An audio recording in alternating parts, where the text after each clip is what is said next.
Ici Londres. Les Français parlent aux Français. Veuillez écouter tout d'abord quelques messages personnels. Les sanglots longs des violons de l'automne blessent mon cœur d'une langueur monotone. Décidés à ne pas déposer les armes avant la victoire, nous rentrons aujourd'hui aux côtés de nos alliés, à la tête de troupes françaises, après avoir maintenu notre drapeau dans la lutte, malgré la capitulation de Vichy. Il est difficile d'exprimer l'émotion de nos officiers, sous-officiers et soldats en un pareil moment. Ces hommes viennent de partout. Les uns ont rejoint De Gaulle dès le début. Ils ont combattu au Tchad, en Libye, en Tunisie. Ils ont sauvé l'honneur national. D'autres nous ont ralliés dès que la liaison avec l'Afrique du Nord l'a permis. D'autres, enfin, nous ont rejoints depuis, comprenant que les divisions d'hier doivent disparaître.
Bonjour pour TV Sud Bourgogne. Alors manifestement, vous êtes le service de santé? Tout à fait. Alors de quelle armée? De l'armée américaine. D'accord. Voilà. Alors votre mission à cette époque-là, c'était de soigner les blessés, rassembler les blessés dans les hôpitaux et les faire soigner par des chirurgiens s'il y avait besoin de les opérer, des choses comme ça. Alors vous étiez sur le front? Tout à fait, oui. On était sur le front, bien sûr. Avec l'infirmière? Voilà, avec l'infirmière. En équipe, vous travailliez en équipe à l'époque? Tout à fait, en équipe. Alors les chirurgiens étaient sur le front ou en base arrière? En base arrière, ils étaient légèrement en base arrière, oui, parce que compte tenu de l'intensité des combats et de la mobilité du front, ils ne pouvaient pas être... D'accord. Alors vous-même avez été blessé? Pas à cette époque. Blessé de cœur? Blessé de cœur plutôt, oui. Oui, d'accord. Alors vous venez tous les ans à ces commémorations? Ah oui, tout à fait, on participe à beaucoup de commémorations, oui. Chaque fois, puis bon, d'autant plus cette année, Avec le 80e anniversaire, on a fait beaucoup. On est pratiquement pris tous les week-ends. D'accord. Alors vous avez une Jeep. On a une Jeep. C'est quel type de Jeep? C'est une Willys. Une Willys de quelle année? Elle est de 1942. Donc celle-ci a fait le débarquement? Celle-ci a fait le débarquement, on ne sait pas trop où, mais... Oui, d'accord. Ça peut être en Sicile ou ailleurs, en Italie ou en Provence. Forcément en France. Mais, en France, oui. Voilà. Donc elle a remonté les Alpes soit elle a débarqué en Normandie, soit elle a débarqué au 15 août du côté de Cavalère, au Cap Nègre, tout ça. D'accord. C'est pas trop. Bon, on se retrouve plus tard. Je vous remercie, monsieur. Avec plaisir. Merci.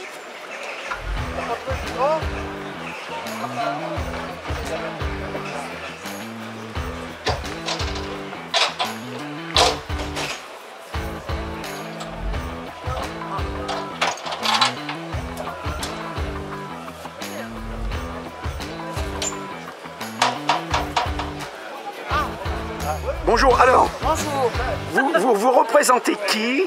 Les Rochambeau, c'est les infirmières françaises. Les infirmières françaises qui étaient dans l'armée américaine ou Au sein de la 2e division blindée du général Leclerc. D'accord. Ils ont débarqué à Utah Beach. C'est un groupe d'infirmières françaises, volontaires. Donc c'est un groupe qui a été créé par une franco-américaine du nom de Florence Conrad, qui était elle-même infirmière pendant la Première Guerre mondiale, au sein de la Croix-Rouge. Donc elle a voulu créer un groupe justement constitué de Françaises pour venir en aide donc, avec des ambulances. Donc elles ont possédé 14 ambulances au départ avec des généreux donateurs pour créer le groupe. Donc des infirmières, donc des volontaires françaises se sont engagées auprès d'elles, qui ont formé le groupe Rochambeau. Le groupe s'est créé au sein de la 2e division blindée. Donc au départ, le général Leclerc ne voulait pas de femmes infirmières dans sa division. Donc pas de femmes, pas d'ambulance. Du coup, il a pris les ambulances, donc les lâcher quand ils ont libéré Paris. Du coup, comme elles ont fait du très très bon travail, il les a gardées jusqu'à la libération. Donc votre uniforme est un uniforme américain, de l'armée américaine? Oui, il est américain. Il faut savoir que l'armée française a été équipée entièrement par les Américains. Voilà.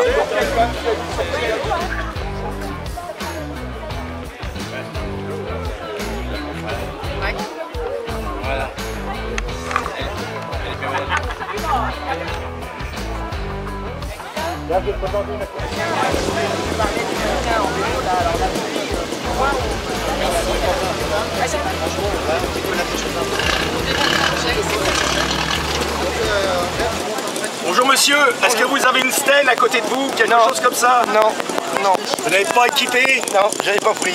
Bon, bah, écoutez. Je vais en chercher une si vous voulez. Bah oui, bah il faut, hein, il y a Jean qui vous attend là-bas. Bon, vous monsieur, alors, je vois que vous étiez un résistant. Oui. Donc, ce qui fait que vous promeniez dans les champs aussi avec des petites lampes à pétrole pour éclairer les... Voilà, terrains tout à fait. d'atterrissage. Tout à fait. On mettait les... pour faire les lignes d'atterrissage. Vous étiez du maquis de quelle région? Maquis, Bourgogne. Vos missions? Vos missions? Mission, faire sauter les voies ferrées, éventuellement attaquer les convois allemands, mais quand ils étaient vraiment petits. Et autrement, liaison. D'accord. Alors vous avez commencé de rentrer dans la résistance à quel moment? Tôt, très tôt, 17 ans. Ah oui, vous êtes rentré jeune. Oui. Vous avez fait vos armes dans la résistance alors? Et après, vous avez rejoint les... après on a rejoint l'armée française. Voilà. D'accord. Et on a fait l'Alsace. Ouais.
Vous me rappelez un gars que je retrouve parfois dans des BD, c'est Buck Danny.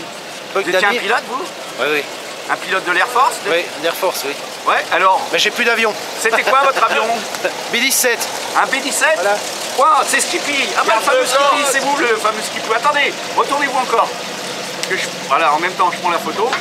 Donc, vous étiez sur quelle mission? Bombardement en Allemagne. D'accord.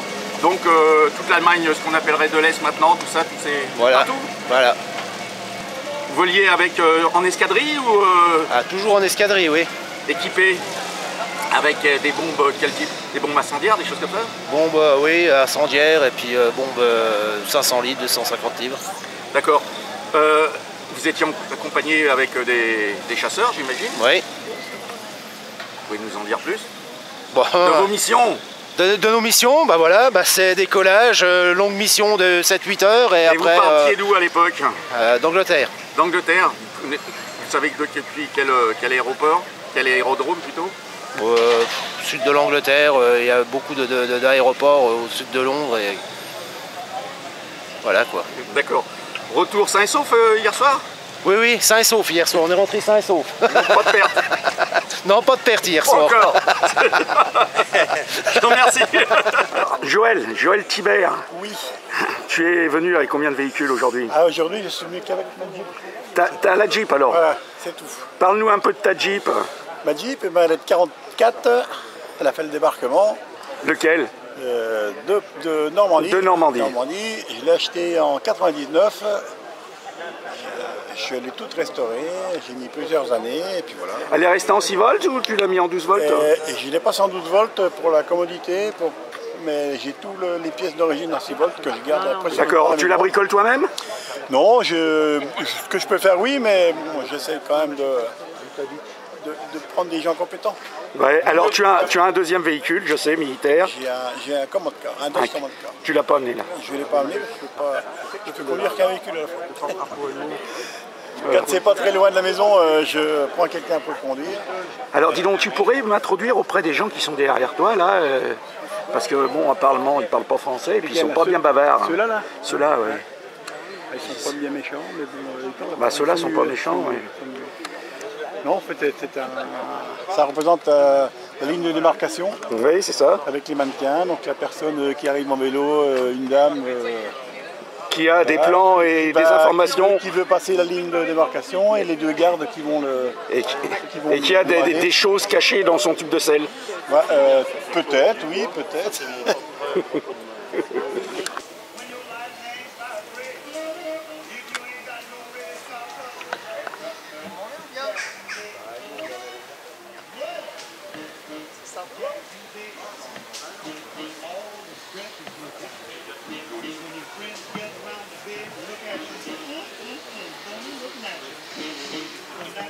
Ça, c'est légèrement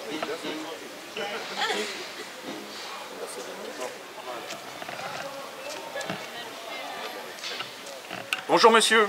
Alors nous sommes toujours sur le camp de Sœurs, hein, qui commémore la fin de la guerre et la libération. Vous êtes l'un des protagonistes de l'époque. Vous pouvez nous présenter un petit peu le matériel que vous utilisez? Et bien là, vous avez le B-1000, c'est de l'armée américaine. Alors c'était un téléphone, enfin, c'est un sans fil ou avec fil? Non, sans fil. Sans fil, avec l'antenne. Avec batterie là. Ouais, ça fait une belle batterie. Ouais. Alors les GI se promenaient avec ça sur le dos? Sur le dos, ouais.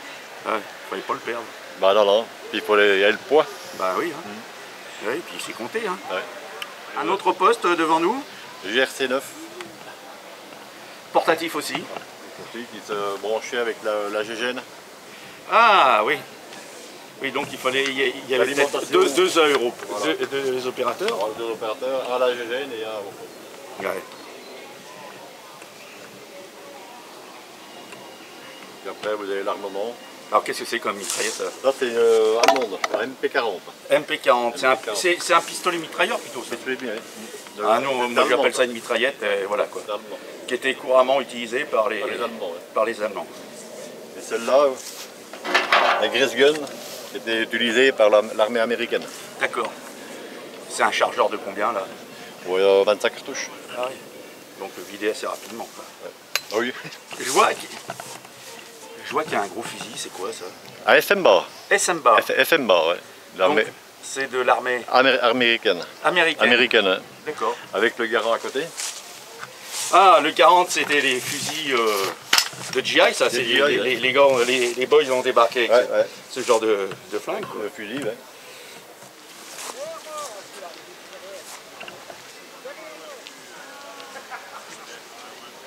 Manifestement, vous faites partie de la compagnie de maintenance. Voilà, Hein? mécanicien. Mécanicien alors. En char d'assaut. Voilà, alors vous réparez quoi? Les Sherman? Ouais, voilà. Ouais, il y a eu du boulot aujourd'hui? Non, il n'y a rien à faire aujourd'hui. Il n'y a rien eu à faire aujourd'hui, c'est repos? Repos. Ah, les boys se reposent un petit peu. Voilà. Monsieur? Eh ben, moi je suis l'officier spécialisé chargé de signaler une alerte au gaz au cas où. Ah oui, d'accord. Voilà. Alors vous avez les EPI, enfin les... Eh ben donc j'ai mon brassard pour signaler ma fonction. Le gong d'alerte au gaz, je dégaine le marteau et je frappe le marteau. Je peux détecter quel gaz est utilisé avec mon petit kit. D'accord. Et autrement mon masque à gaz, dès que ça sonne il faut le mettre. D'accord, vous avez le masque à l'intérieur? Là je l'ai pas. Bon. Alors ça vous empêche pas d'être équipé avec une arme de poing? Voilà, ouais, ça, vu que du coup les officiers ils portent une arme de poing, l'officier spécialisé aussi, et il agit pas en tant qu'officier normal, c'est-à-dire je peux pas faire le oui, commandement vous êtes dans de votre troupe. fonction. Voilà, mais si quelqu'un vient à mourir, je peux le remplacer quand même. Ah oui. Voilà, ouais, au cas où, mais c'est pas mon rôle. C'est pas mon rôle principal. Normalement aujourd'hui ça devrait le faire. Ça devrait le faire. Voilà. On peut que mourir d'amour auprès des belles rechambaises. C'est ça. Voilà. Bonjour monsieur. Bonjour. Alors, oui. Vous êtes qui? Je suis le président de l'association Les Ombres de Londres. Là, je représente un agent de renseignement en uniforme d'une mission dite Jedburgh interallié. Voilà. Et donc, je suis avec un de mes camarades et puis voilà. Vous avez été parachuté cette nuit? Non, il y a 2 jours. Il y a 2 jours? Oui. Sur quel coin? Du côté de Sœur. Du côté de Sœur, ouais. Et l'accueil était... Oui, chaleureux.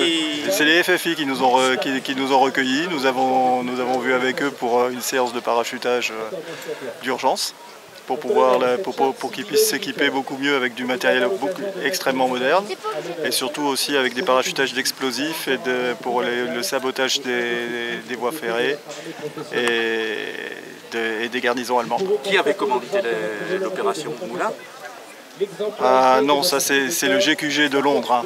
C'est le SOI. Ah oui, parce que nous vous êtes anglais, vous. Canadien. Canadien. Voilà.